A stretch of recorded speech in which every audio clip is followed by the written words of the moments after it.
ganjaran bagi orang yang membangun sebuah masjid. Siapa lagi yang termasuk orang yang bana masjidan atau orang yang pernah ikut membina, membangun, mengurus masjid.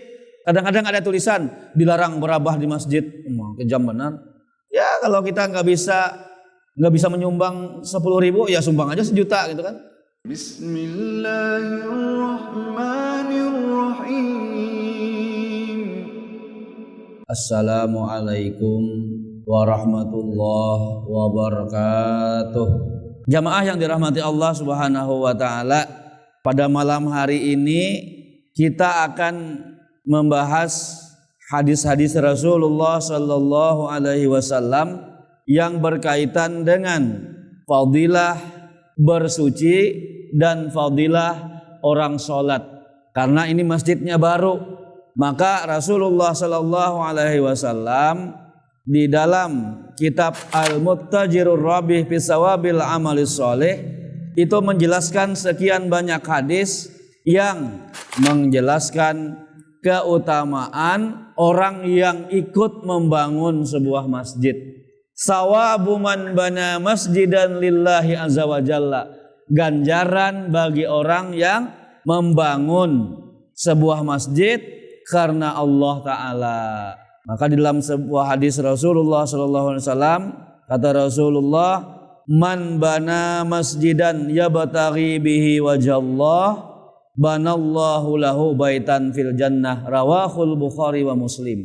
Siapa saja yang ikut membangun satu masjid karena niatnya lillahi ta'ala, bukan karena dipuji orang lain, bukan karena niatnya menyaingi masjid yang di sebelah sana, bukan karena ingin supaya dibilang masjidnya itu paling hebat, tapi karena untuk syiar agama Islam, banallahu lahu baitan fil jannah, Allah pasti akan membangunkan baginya satu rumah di surga. Siapa yang hendak rumah di surga? Insya Allah dapat rumah semua di surga. Itu dijamin oleh Allah sudah. Maka apa makna bana, membangun sini? Yang dimaksud dengan bana yang pertama ikut membangun. Berarti siapapun yang terlibat, panitianya, walaupun duitnya nggak ikut bayar situ, tapi ikut terlibat, mensiarkan, men-share di Facebook, share di mana, silakan donasi ini, siapa yang mau bayar, siapa yang mau nyumbang, misalnya kan. Kenapa? Karena masjid ini rumah Allah. Betapa senangnya Allah melihat hambanya itu membangunkan rumah untuk orang-orang menghadap Allah Subhanahu wa ta'ala. Apalagi kalau yang punya tanah misalnya kan ikut mewakafkan, walaupun misalnya ini tanahnya separuh ku wakafkan, separuh dibayar, enggak apa-apa. Atau yang 20.000, 50.000 satu sak semen, tempat membangunnya ini kena jadi pengurus masjid semua nih kan, sudah ganal. Termasuk bana itu adalah cakupannya orang-orang yang turut memakmurkan masjid, mengurus masjid, memakmurkan kegiatan masjid. Nah, itu bagian dari makna bana masjidan. Karena masjid itu sia-sia saja kalau orang pintar membangunnya, habis itu orangnya nggak ada yang sembahyang. Berarti proses memakmurkan itu juga bagian dari makna bana masjidan situ. Siapa lagi yang termasuk orang yang bana masjidan? Maka pada hadis yang selain Rasulullah Shallallahu Alaihi Wasallam pernah bersabda, ada seorang perempuan di zaman Nabi yang pekerjaannya itu adalah menyapu masjid. Di Masjid Nabawi zaman Rasulullah tuh ada seorang nini tahu lah, mbah bue tambi. Ini orang tua ini membersihkan masjid.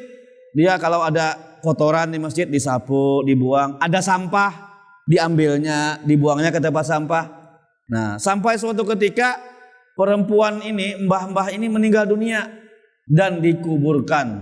Nah, Rasulullah rupanya beberapa hari tidak melihat mana yang perempuan yang suka membersihkan masjid itu. Lalu kata sahabat, wahai Rasulullah, perempuan tadi sudah meninggal dunia.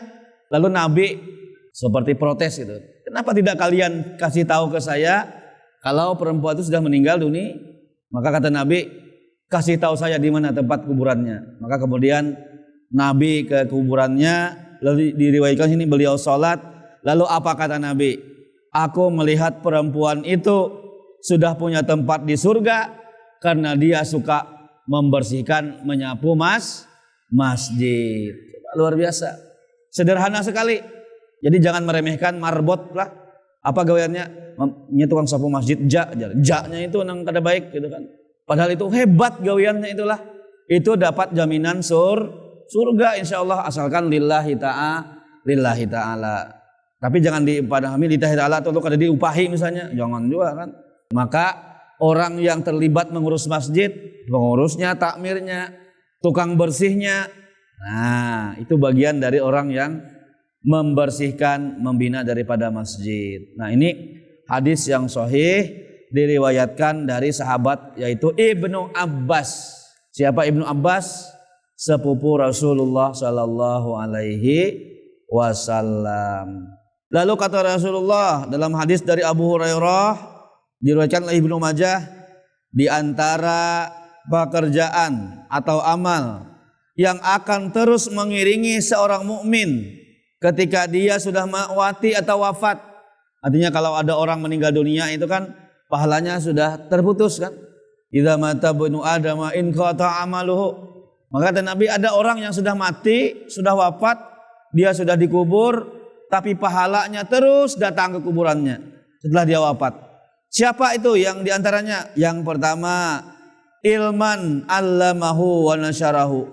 Seseorang yang punya ilmu, punya pengetahuan, lalu kemudian ilmu itu diajarkan, dia sebarkan kepada orang lain. Maka itu ilmu yang bermanfaat, ilmu yang jariah. Ilmu apa?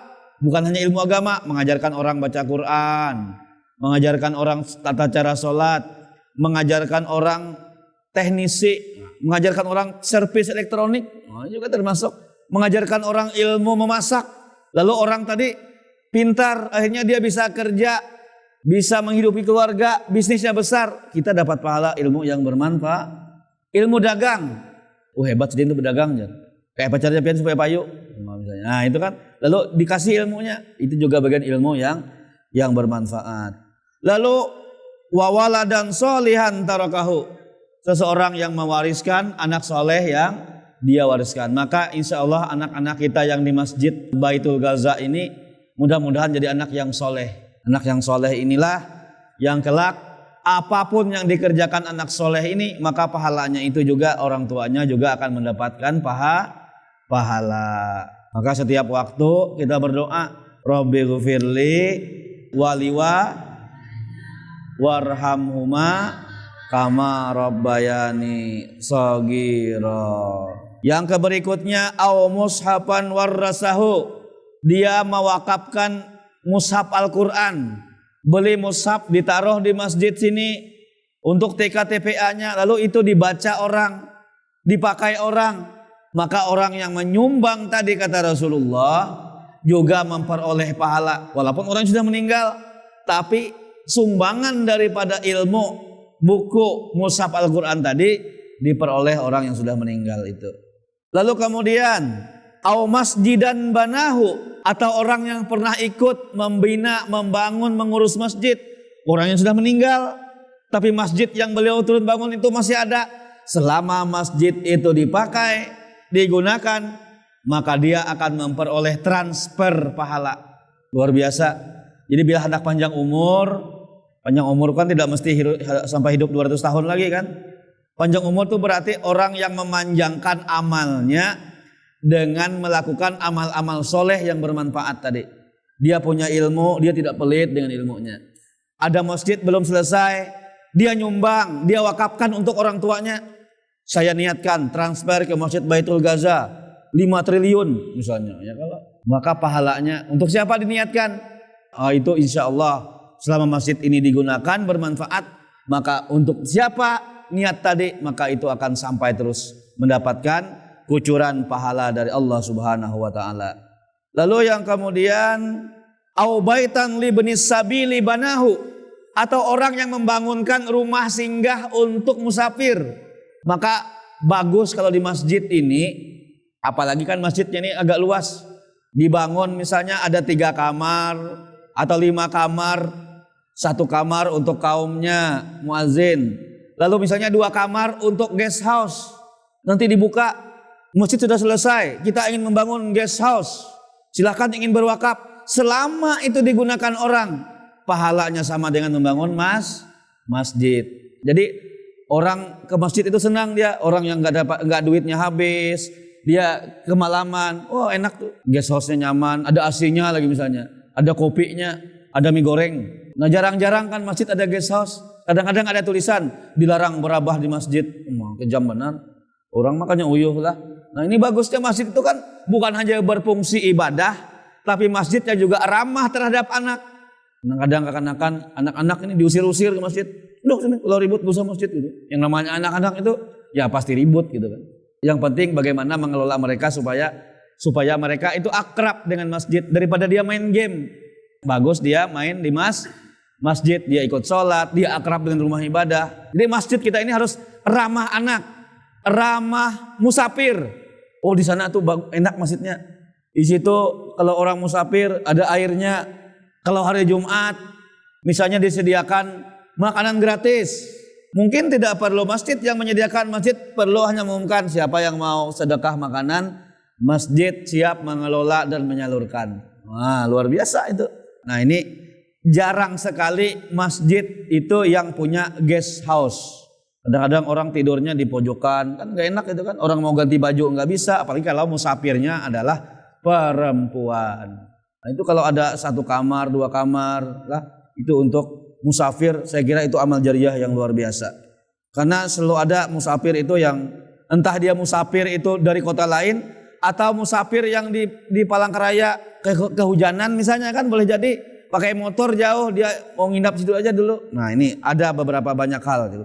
Lalu yang berikutnya au nahron ajrahu, atau sungai yang dia alirkan.